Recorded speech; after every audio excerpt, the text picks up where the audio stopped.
જય માતાજી, જય દ્વારકાધીશ. હું છું લોકેકા સેજલ ચારણ અને આજે હું બનાવી રહી છું ઢાબા સ્ટાઇલ બટેકાનું શાક. તો ચાલો સામગ્રી રેડી કરશું.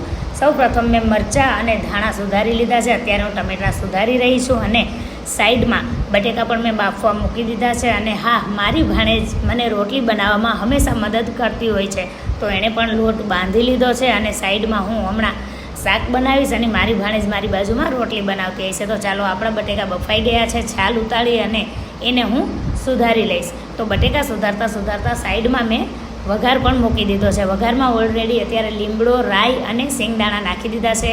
અને હવે હું નાખીશ સુધારેલા મરચાં સાથે હું એમાં ઉમેરીશ ટમેટાં મિક્સ થઈ જાય એટલે પછી એમાં સ્વાદ અનુસાર નમક એડ થઈ જાય એટલે ધાણા જીરું અને હળદર પાવડર પછી આપણે નાખીશું મરચું પાવડર. અને હા, મરચું પાવડર તમે તમારા સ્વાદ અનુસાર નાખજો, કારણ કે મેં એમાં મરચાં સુધારેલા નાખ્યા છે માટે હું ઓછું નાખી રહી છું. તો એ મિક્સ થઈ જાય એટલે આપણે એમાં ઉમેરી દઈશું બાફેલા બટેકા ઉમેરી અને થોડું આપણે પાણી ઉમેરી અને થોડીક વાર એને પાકવા દઈશું. અને હા, મારું યુટ્યુબ ચેનલ છે સેજલ ચારણ વ્લોગ, જેમાં ટૂંક સમયમાં મારા ન્યૂ વ્લોગ આવવાના છે.